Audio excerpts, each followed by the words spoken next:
When Teresa Brooks buried her father, she believed he'd left her with nothing. Her 3 older sisters inherited the family home, the land, and every dollar he owned. All Teresa received was an abandoned winery that everyone believed was worthless.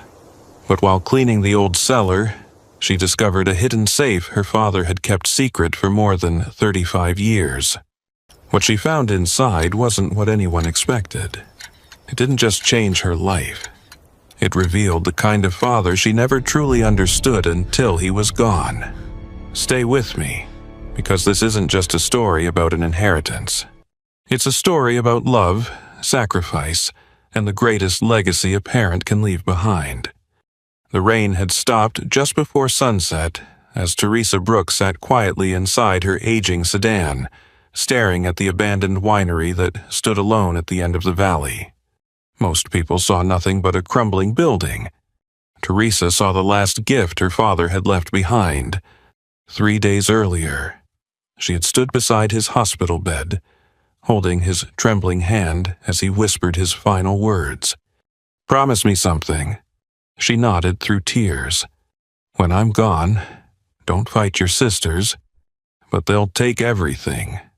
A faint smile crossed his tired face. "Let them." She couldn't understand. "Just go to the winery." "Why?" For a long moment, he simply looked at her.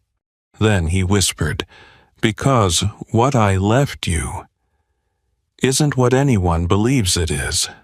Those were the last words he ever spoke. The funeral ended that morning. By afternoon, her 3 older half-sisters had already claimed the family home, the farmland, the bank accounts, and every valuable possession their father had owned. When the attorney handed Teresa a single envelope, one sister laughed. "The old winery," she said. "That's all you got." Another added, "At least you'll have somewhere to hide when you realize it's worthless." No one knew Teresa had been living out of her old car for months after spending every dollar caring for her dying father. At 24, she had lost her mother, buried her father, and now had nowhere left to call home, except Raven Hollow Winery. The place had been abandoned for more than 35 years. People still whispered about the scandal that destroyed the Brooks family, warning their children to stay away after dark. To everyone else, it was a forgotten ruin.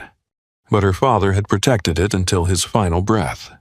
That alone made Teresa believe there had to be a reason.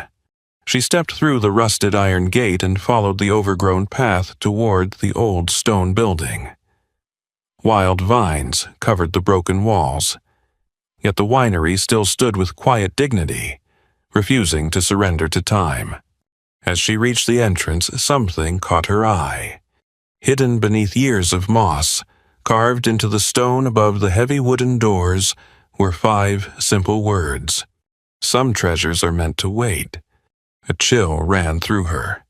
She had visited this place as a little girl countless times.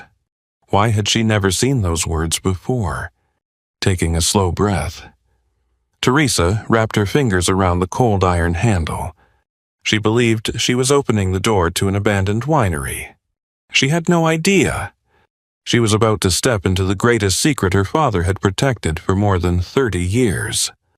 The winery felt different once the sun climbed above the hills. In the pale morning light, Raven Hollow no longer looked frightening. It looked forgotten. Teresa tied back her hair, rolled up the sleeves of her father's old flannel shirt, and began cleaning. The shirt was far too large for her. She'd found it hanging behind the office door the night before.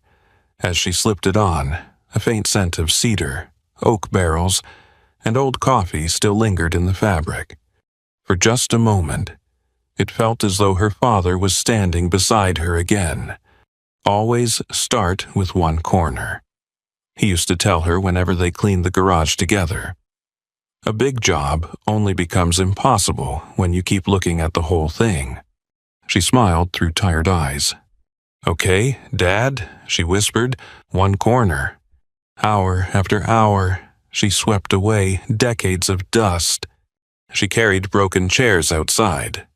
She stacked old wine bottles into wooden crates. She opened every window that wasn't nailed shut. By lunchtime, her arms ached, and the silence inside the building felt heavier than ever. Nothing. No clues. No hidden room. No explanation. For the first time since arriving, doubt crept into her mind. Maybe her sisters had been right. Maybe this really was nothing more than an abandoned building. Her phone vibrated. The screen showed her oldest half-sister's name. After a long hesitation, Teresa answered. "So," the voice said with a laugh. Still pretending that old dump is worth something. Teresa didn't respond. "You know, a developer called this morning. They're interested in buying the land around the winery." Silence. "If you come to your senses, sign the property over to us. We'll even let you keep a little money." Teresa looked around the empty room. The cracked windows, the broken beams, the years of neglect. Then she remembered her father's smile on his hospital bed. "No," she said quietly. "What? I think Dad wanted me here for a reason." A short laugh echoed through the phone. "He left you garbage because that's all it was." The call ended. For several minutes, Teresa simply stood there, staring at the silent building. Was she chasing a dying man's impossible dream?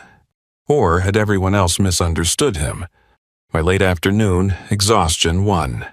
She carried an old wooden chair onto the porch and sat beneath the fading sunlight. In her hands rested the worn leather work gloves her father had always worn during harvest season. The fingertips were cracked. One thumb had been stitched twice. Without thinking, she slipped her hand inside one glove. Something felt strange. She reached deeper. A folded piece of paper. Her heart skipped. It wasn't a letter. Just one sentence written in her father's careful handwriting. "When you stop looking with your eyes, start remembering with your heart." She read it again and again. Then something surfaced from somewhere deep inside her memory. She was 8 years old. She had been playing hide-and-seek inside the winery. She remembered laughing as her father rolled one enormous wine barrel across the cellar floor. She had complained that it was too heavy. He had smiled. "Not everything this heavy is what it seems." At the time, she thought he was talking about the barrel. Now, she wasn't so sure. Teresa grabbed a lantern and hurried downstairs. The cellar was exactly as she had left it.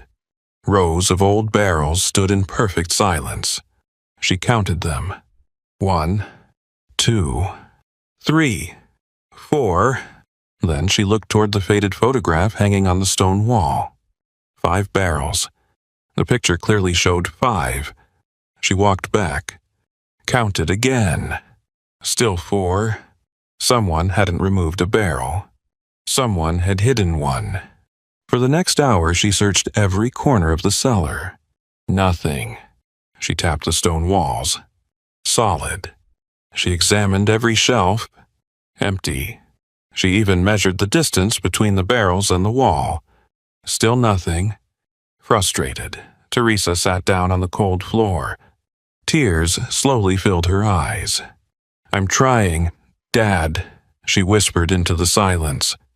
"I really am." Her voice echoed softly through the cellar. As she leaned back against one of the barrels, it shifted ever so slightly, just enough to make a faint scraping sound. Teresa froze.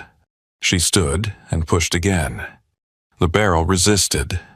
She planted both feet against the stone floor and pushed with everything she had. Slowly. Painfully. The enormous barrel rolled several inches. Behind it was not another wall. There was a narrow opening cut directly into the stone. Cold air drifted from the darkness beyond. Lantern in one hand, heart pounding in her chest. Teresa stepped inside. The hidden passage was barely wide enough for one person. Thick stone walls surrounded her as she followed it to the very end. Then the tunnel opened into a small chamber. It wasn't filled with gold. There were no dusty treasures, no forgotten wine bottles. Only a single iron safe, bolted into the original foundation of the winery. It had been waiting there for decades, untouched, silent, as Teresa brushed away the thick layer of dust covering its door. Her fingers suddenly stopped. Someone had engraved 5 words into the steel. For Teresa Brooks, only Teresa. Her breath caught. This wasn't simply something her father had hidden. He had known. One day, she would find it. Teresa stood motionless, the lantern trembling in her hand. The words engraved into the iron door seemed almost impossible to believe. For Teresa Brooks, only Teresa. She reached out carefully, tracing each letter with the tip of her finger. There was no mistaking the handwriting. She had seen it on birthday cards, on grocery lists, on little notes her father used to leave inside her lunchbox when she was a child. Proud of you. See you after school. Love, Dad. The same careful curves. The same steady hand. Her eyes filled with tears. Dad, she whispered. You knew I'd come. For several minutes, she simply sat on the cold stone floor beside the safe. She wasn't thinking about money. She wasn't imagining treasure. She was thinking about the lonely man who had carried this secret for decades without telling a soul. What kind of burden had he been living with? And why had he trusted only her? Finally, Teresa stood and brushed the dust from the heavy dial. It barely moved. Years of rust resisted every turn. She tried again. Nothing. The safe refused to open. She searched the chamber for anything that might help. There was no key, no written instructions, no obvious clue, only the silence. As she turned to leave, the lantern illuminated something resting on an old wooden shelf in the corner. A small leather notebook. Its cover was cracked with age. Inside, every page was blank, except the last. Written in her father's familiar handwriting were only 2 sentences. I never believed in combinations. The answer is somewhere you smiled the most. Teresa frowned. The place I smiled the most. She repeated the words over and over as she climbed back through the narrow passage. The answer wasn't in the chamber. It was somewhere else. Somewhere filled with memories. She searched the winery until darkness fell. The office, nothing. The tasting room, nothing. The upstairs bedrooms, nothing. By midnight, she was exhausted. She lit a fire in the old stone fireplace and wrapped herself in a blanket she had found in a dusty cabinet. Outside, rain began falling softly against the windows. She stared into the flames, replaying every childhood memory she still had. Christmases, harvest festivals, running through endless rows of grapevines. Then, she smiled. There had been one place her father always took her after they finished working. The swing, behind the winery. An old oak tree overlooking the vineyard. He used to push her until she laughed so hard she couldn't breathe. You sound just like your mother, he would always say. The next morning, Teresa hurried outside. The swing was still there. Older, weathered. Its ropes had nearly rotted through. She pushed it gently. It creaked back and forth in the breeze. Nothing. She walked around the massive oak tree. Still nothing. Disappointment settled over her once again. Maybe she had misunderstood. As she turned to leave, sunlight caught something carved into the wooden seat of the swing. Tiny numbers, nearly erased by time. 11, 28, 7.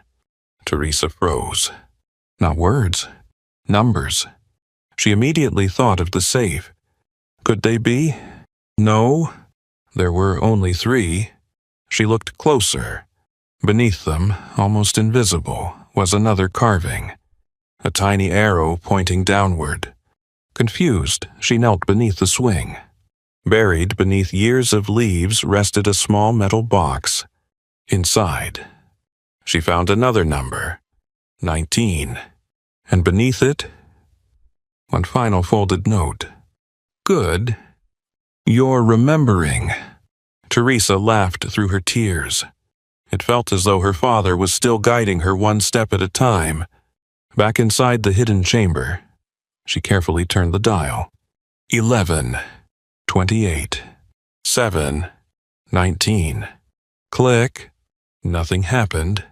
Her heart sank. She had been wrong. She leaned against the safe, fighting back frustration. Then she noticed something she hadn't before. The dial had one final stopping point, a small red mark, almost invisible beneath the rust. She remembered something else. When she was little, her father never counted to 4 while teaching her the combination lock on his old toolbox. He always said, "Every good story needs one last chapter, one last number." She looked around the chamber. Where would it be? Minutes passed. Then her eyes landed on the notebook.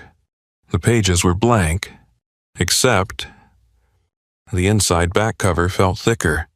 Carefully, she peeled apart the leather lining.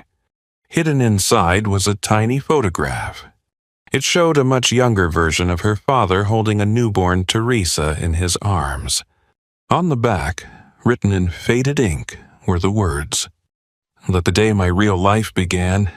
Below it, a single number, 24. Her age now. No, her birthday. 24. Hands trembling. Teresa turned the dial one final time. 24. For a heartbeat. Nothing. Then, a deep metallic click echoed through the chamber. The sound seemed impossibly loud after decades of silence. The locking bolts slowly released one by one. Teresa closed her eyes. Her father had done it. He had led her here without ever being alive to show her the way. She wrapped both hands around the heavy iron handle. Her heart pounded so hard she could hear it.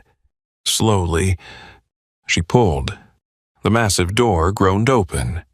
There were no stacks of cash, no glittering gold, no priceless jewels. Instead, resting neatly inside were dozens of carefully tied letters, a worn leather journal, several old photographs, a brass key unlike any she had ever seen, and on top of everything else, one cream-colored envelope. Across the front, in the handwriting she knew better than anyone's, were 6 simple words. "To my beloved daughter, Teresa." She reached for the envelope with trembling fingers. For the first time since her father's death, she realized he hadn't left her an inheritance. He had left her the truth. Teresa sat quietly on the cold stone floor, the unopened envelope resting in her hands.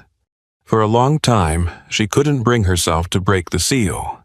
She had spent the last 3 days believing she had lost the only person who had ever truly stood beside her. Now, somehow, it felt as though her father was sitting across from her one last time. She took a slow breath and opened the envelope. Inside was a single handwritten letter. "My dearest Teresa, if you're reading this, then you kept your promise. You came to the winery. That tells me something I've known about you your entire life. You don't give up when something or someone is worth believing in." Tears blurred the words before she could continue. She smiled through them. That sounded exactly like him. He had never raised his voice, never given long speeches. He always believed a few honest words could carry more weight than 100 angry ones.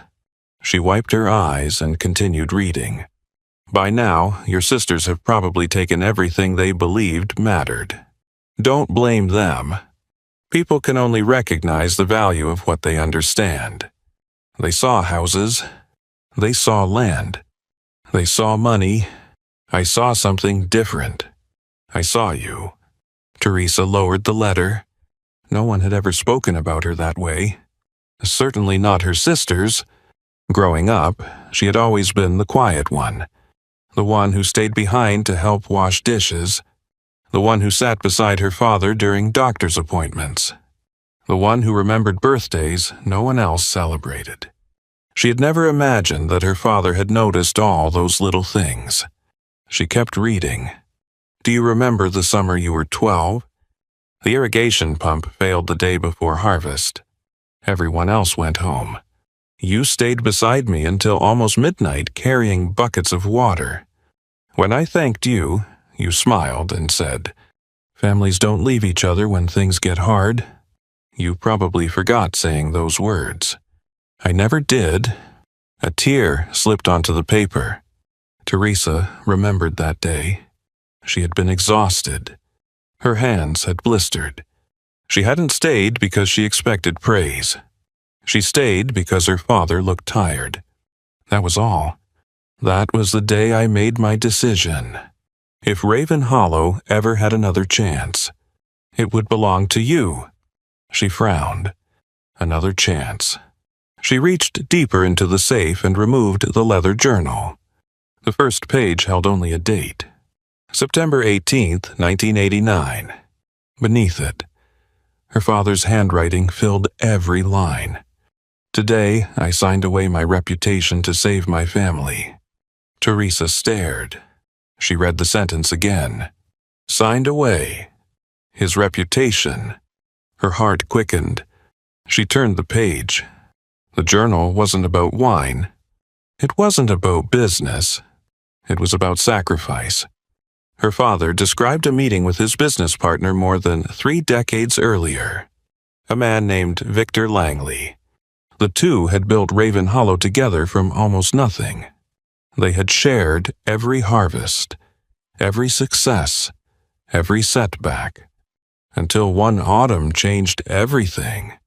Victor had secretly borrowed enormous sums of money using the winery as collateral. When the debts came due, he disappeared. The banks came after Raven Hollow. The newspapers printed only one name, Daniel Brooks. Her father, not Victor's.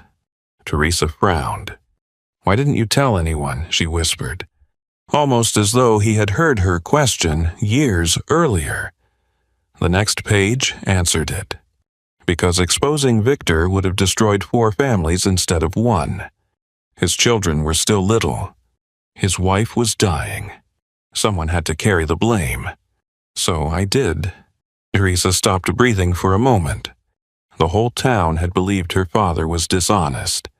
For more than 30 years, children had whispered about the Brooks family. Neighbors had crossed the street rather than speak to him. Businesses had refused to work with him, and he had never defended himself. Not once. She suddenly remembered all the times she had asked him why people stared. His answer had always been the same. Sometimes the truth takes the long road home. Back then, she thought he was simply trying to comfort her. Now she understood.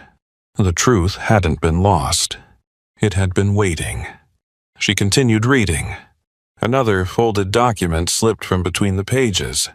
It was a property appraisal completed only 6 months earlier. Her eyes widened. The abandoned winery. The underground cellar. The surrounding vineyard. Together they were worth several $1,000,000. She almost laughed. Her sisters had spent days fighting over the house. None of them had even wanted the winery. Not because it lacked value, because they believed the stories instead of the facts. Her phone buzzed again. The oldest sister. Teresa hesitated before answering. "We've been talking," her sister said. "If you're tired of living in that place, we'll give you $50,000 for it." Teresa looked around the hidden chamber. The letters. The journal. The safe. The decades of silence. For the first time in her life, she wasn't intimidated. "No." A pause. "What do you mean, no? It's not for sale." Her sister laughed. "You've always been sentimental." "No," Teresa replied softly. "I finally started seeing clearly." The line went silent. Then the call ended. Teresa slipped the phone into her pocket without another thought. She looked back at the journal. For years, she had believed her father was simply a hardworking man who had run out of luck. Now she realized he had been something far greater. He had willingly carried shame that belonged to another man. He had allowed the world to misunderstand him. So innocent people could keep their lives together. The inheritance he had left Teresa wasn't hidden beneath stone because it was valuable. It was hidden because the truth needed someone worthy enough to carry it. For the first time since his funeral, Teresa no longer felt like an orphan searching for answers. She felt like the guardian of something sacred. Not wealth, not land, a legacy. And deep inside, she knew the letters and journal were only the beginning. Her father had spent 35 years protecting the truth. He wouldn't have asked her to come here, unless there was still something left unfinished. Teresa didn't leave the hidden chamber until the first light of morning filtered through the narrow passage. She carried only 3 things with her: her father's journal, the bundle of letters, and the old brass key she had found resting beneath them.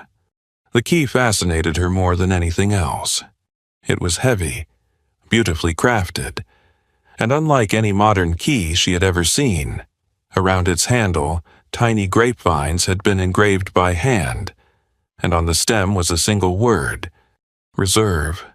She turned it over several times. "What were you trying to unlock?" she whispered. There was no answer. Only the quiet hum of the old winery waking with the morning. Instead of rushing through the journal, Teresa decided to do something her father had taught her years before.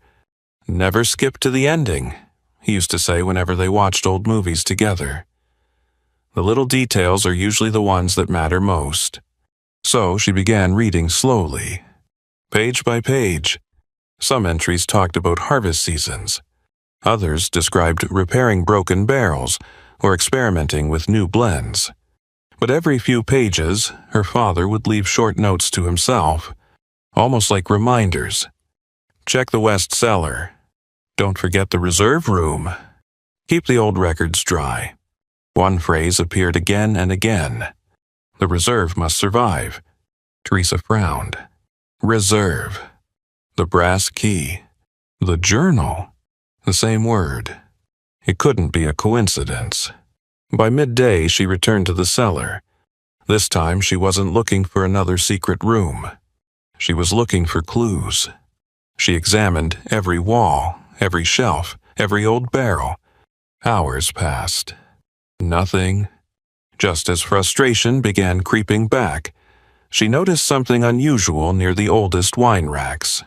Unlike the surrounding stone, one section of the wall carried faint scratches around its edges. Someone had moved it before, many years ago. She ran her fingers across the surface. A cold, solid. Then she spotted a tiny brass keyhole hidden between 2 stones. Her heart skipped. With trembling hands, she reached into her pocket and pulled out the brass key. It fit perfectly. The lock resisted at first. Then, with a deep metallic clunk, the entire stone panel shifted inward. A rush of cool air escaped from the darkness beyond. Teresa stood perfectly still. The passage wasn't large, only wide enough for one person. She lifted the lantern and stepped inside. Unlike the hidden chamber with the safe, this room felt different. Cleaner, drier, almost untouched by time. Wooden shelves stretched from floor to ceiling. Each one held carefully stacked ledgers wrapped in waxed cloth. Glass bottles covered in decades of dust. Small wooden crates marked with harvest years dating back more than 30 years. Everything had been meticulously preserved, almost lovingly. Then her lantern stopped on something that stole her breath. Hundreds of wine bottles rested inside handmade oak racks. Every bottle was sealed with dark red wax. Every label carried the same name: Raven Hollow Reserve, Vintage 1989. The final harvest. Teresa stared in disbelief. She didn't know much about fine wine, but she knew enough to understand one thing. These bottles should not exist. The town believed every drop of wine had been destroyed after the scandal. Yet here they were, protected, waiting, exactly as her father had intended. She picked up one bottle carefully. The glass was dusty, but flawless. A handwritten tag hung from its neck. Not for sale. Another bottle. Same message. A third. The same. Not one bottle had ever left this room. Her father hadn't hidden them because they were expensive. He had refused to sell them. Why? That evening, Teresa drove into town for the first time since the funeral. She stopped at the small public library and searched old newspaper archives. Hours passed as yellowed pages rolled across the microfilm screen. Headline after headline appeared. Brooks Winery collapses. Raven Hollow declares bankruptcy. Last vintage lost forever. Teresa sat back in her chair. Lost forever. No, her father had saved it. All of it. He had simply allowed the world to believe otherwise. Before leaving the library, an elderly librarian approached her. "I couldn't help noticing what you were researching." Teresa smiled politely. "It belonged to my father." The woman's expression softened. "Dale Brooks." Teresa nodded. The librarian was quiet for a long moment. Then she said something Teresa never expected to hear. "Your father was the kindest man I've ever known." Teresa blinked. "But everyone said—" "I know what everyone said," the older woman interrupted gently. "But people repeat rumors much more easily than they admit they were wrong." She smiled sadly. "Your father came here every Tuesday for almost 20 years. What for?" "He donated books." Teresa frowned. "He could barely afford groceries." "I know." The librarian nodded. "But he always said children should never inherit someone else's bitterness." Teresa felt tears welling in her eyes. There it was again. Another piece of the man she thought she already knew. And once again, he was even better than she remembered. The following morning, Teresa returned to the reserve room carrying one of the bottles. This time she photographed every label, every ledger, every handwritten note. Near the back shelf, she discovered another leather folder. Inside were certificates signed decades earlier. Production records, awards, professional tasting scores. One letter immediately caught her attention. It was written by a respected wine critic shortly before the scandal. Raven Hollow Reserve, 1989, may become one of the finest American wines of its generation. Teresa read the sentence twice, then a third time. Suddenly, everything began making sense. The reserve wasn't simply wine. It was proof. Proof that her father's dream had never failed. Proof that Raven Hollow had been on the verge of becoming something extraordinary before everything collapsed. She gently placed the bottle back onto the shelf. For the first time since arriving at the winery, she stopped asking herself what her father had left behind. She began asking a different question. Why had he wanted her, not anyone else, to find all of this?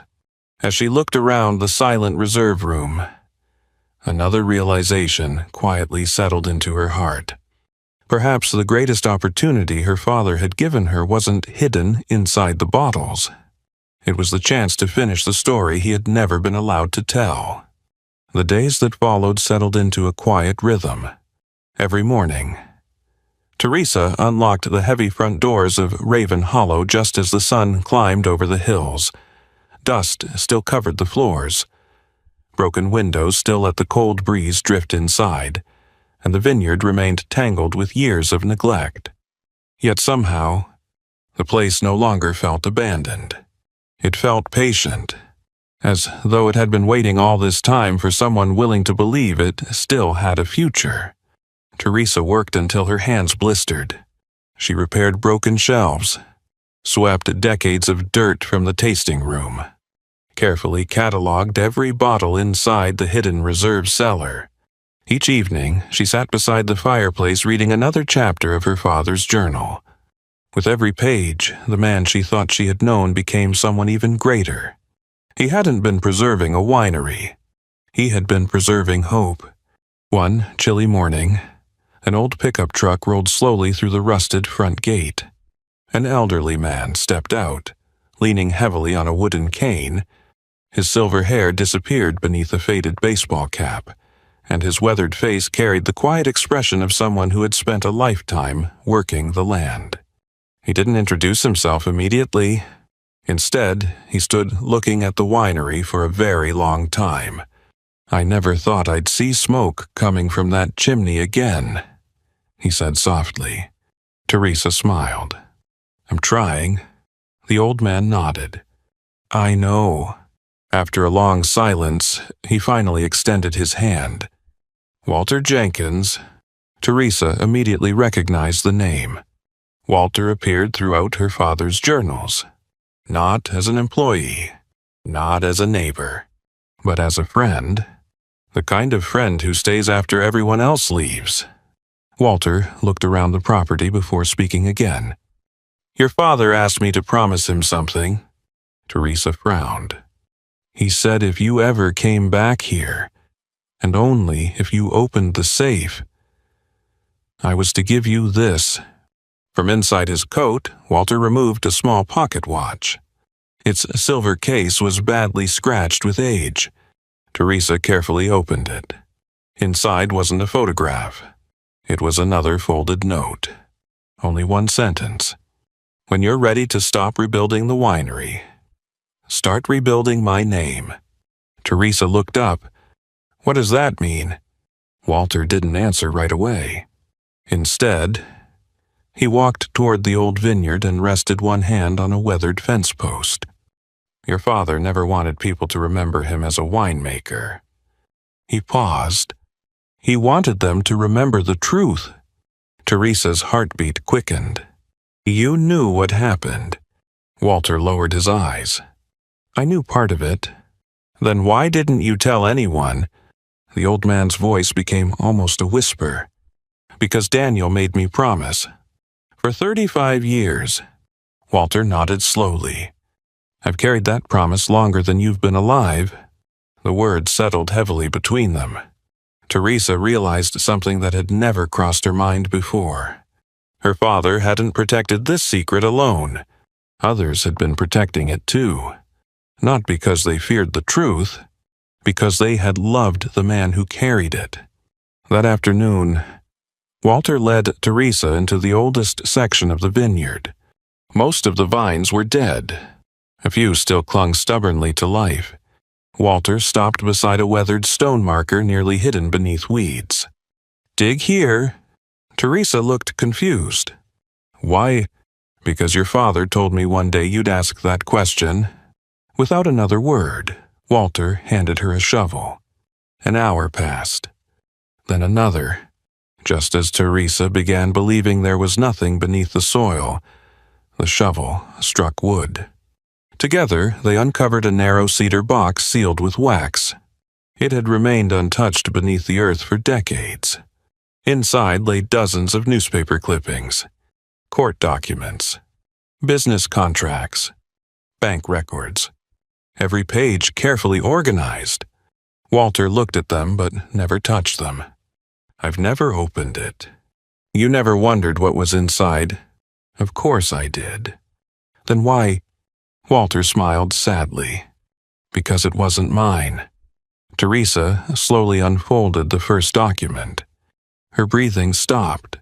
Every signature, every loan agreement, every transfer of ownership, all pointed to one thing.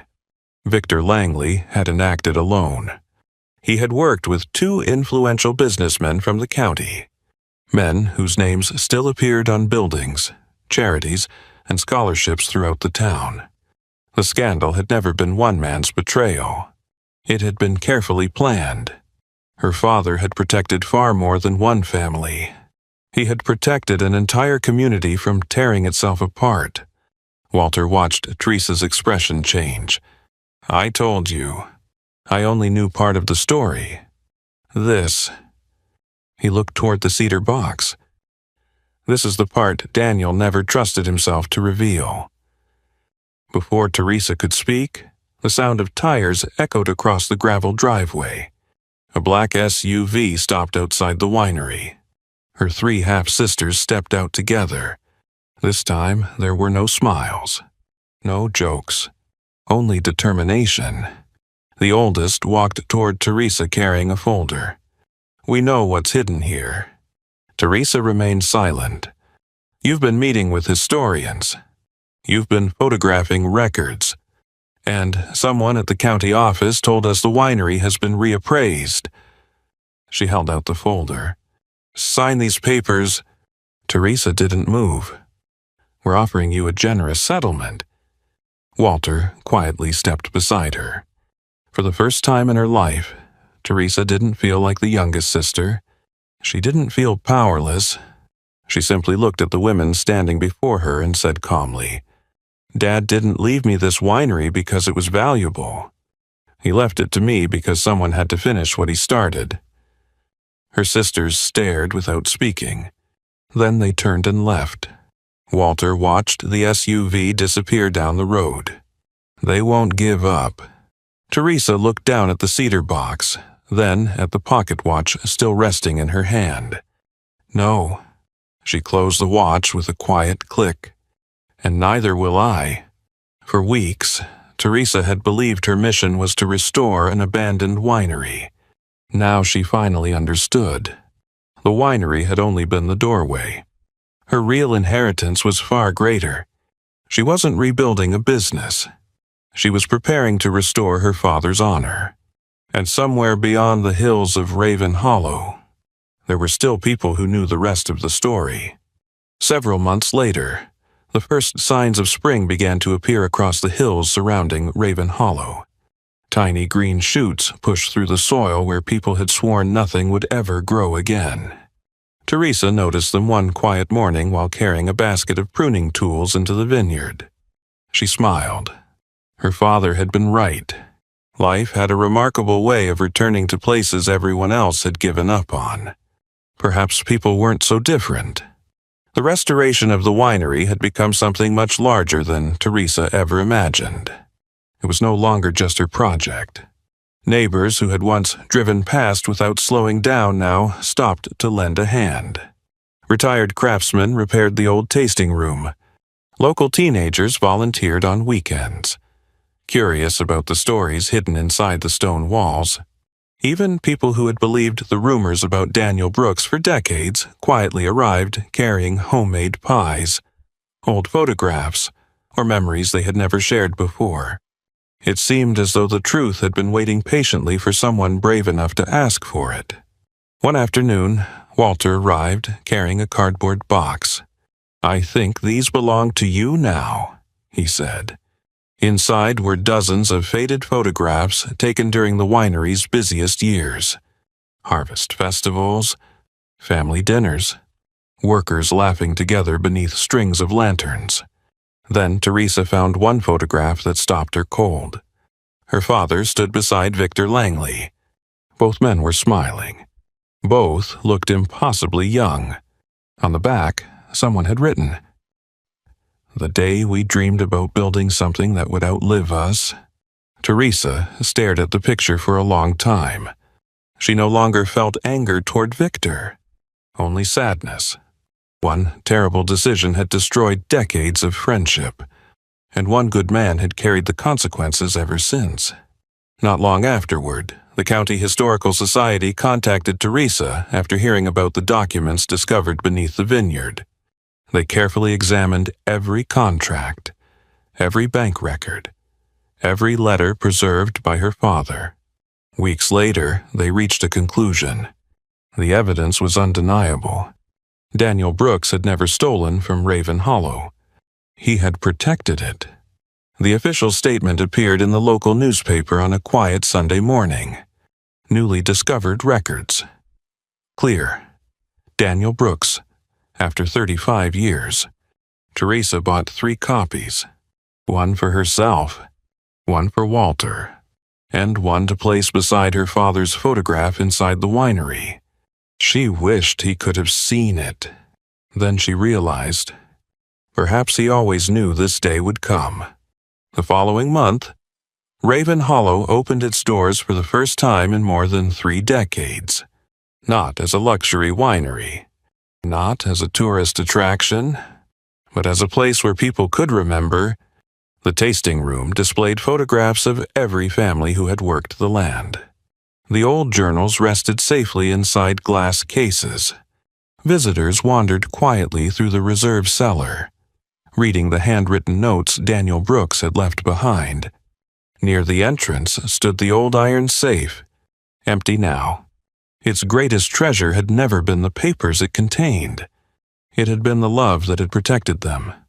Above the safe hung a simple wooden sign. Character is what remains when reputation is taken away. People often stood before it in silence. Some wiped away tears. Others simply nodded, as though remembering someone they had loved. Late that afternoon, Teresa noticed an elderly woman sitting alone on the porch overlooking the vineyard. She introduced herself as Eleanor Langley, Victor's widow. For a moment, neither woman spoke. Finally, Eleanor removed a folded letter from her purse. "I've carried this for 35 years." Her voice trembled. "My husband wrote it before he died." Teresa carefully unfolded the fragile paper. Inside was a confession. Victor admitted everything: the fraudulent loans, the lies, the guilt he had carried until the end of his life. At the bottom of the page were the final words: "Daniel deserved better than my silence." Eleanor lowered her eyes. "I should have brought this years ago." Teresa gently took her hand. "You brought it when you were ready." The older woman began to cry. "So did your father." In that moment, Teresa understood something her father had been trying to teach her all along. Forgiveness wasn't forgetting. It wasn't pretending the pain never happened. It was choosing not to let yesterday steal tomorrow.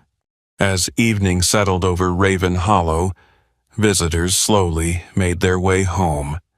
Walter locked the front gate before walking over to Teresa. "You did it?" She shook her head. "No." She looked across the vineyard where new vines now stretched toward the fading sunlight. "He did." Walter smiled. "I think he'd disagree." Teresa laughed softly. "Probably." She reached into her pocket and removed the old silver pocket watch Walter had given her months earlier. Its hands had stopped long ago. She never repaired it. She didn't need to. To her, it had become a reminder that while time eventually stops for every life, love has a way of continuing. Before leaving for the evening, Teresa walked alone into the reserve cellar. She stood beside the old oak barrels her father had protected for so many years. The room no longer felt hidden. It felt peaceful. She rested one hand on the nearest barrel. "I understand now, Dad," she whispered. "You never wanted me to inherit your winery." A tear rolled gently down her cheek. "You wanted me to inherit your courage." For a long moment, she simply stood there, surrounded by silence that no longer felt empty. It felt full, full of memories, full of gratitude, full of hope. As she climbed the stone steps back toward the fading light, she looked over her shoulder one last time. The hidden cellar, the old safe, the letters, the journal. None of them had truly been her inheritance. They had only been the path leading her to it. Her father hadn't left her wealth. He had left her a reason to believe that truth, no matter how deeply buried, is never lost forever. Sometimes it is simply waiting for the right heart to uncover it. A year later, Raven Hollow was no longer known as the abandoned winery on the hill. It had become a place where people came to remember. Families brought old photographs, handwritten letters, faded journals, and keepsakes that had been tucked away in closets for decades. Teresa welcomed every visitor with the same quiet smile, believing that every family carried a story worth preserving. Near the entrance, the old iron safe remained exactly where her father had left it. She never polished away the rust. She never replaced the worn handle. The only thing she added was a small wooden plaque beneath it. Some treasures are meant to wait. One afternoon, a little boy stopped in front of the safe and asked, "Is there still treasure inside?" Teresa smiled. There was. What happened to it? She looked toward the photograph of her father hanging on the wall. The treasure was never inside the safe. It was inside the man who left it there. The little boy smiled, though he wasn't old enough to fully understand. Perhaps one day he would, just as Teresa hadn't understood her father's love until years after he was gone. As the sun began to set, Teresa walked alone through the quiet vineyard. A year earlier, she had arrived believing she had inherited nothing more than a forgotten winery. Now she understood that her father had never intended to leave her wealth. He had left her something far greater: the courage to stand for the truth, the strength to forgive, and the faith to keep going when everyone else had already given up. Before locking the winery for the evening, Teresa rested her hand on the old safe one last time. "You were right, Dad," she whispered. "I didn't inherit your winery. I inherited the person you always believed I could become. Perhaps that is life's greatest lesson. The most valuable inheritance is rarely money or property. It is the love, the values, and the quiet sacrifices that continue shaping our lives long after the people who gave them are gone." So, if this story reminded you of someone who changed your life, a parent, a grandparent, or anyone whose love often went unnoticed, tell us about them in the comments. Because people leave this world, but love, when it's remembered and shared, never truly does.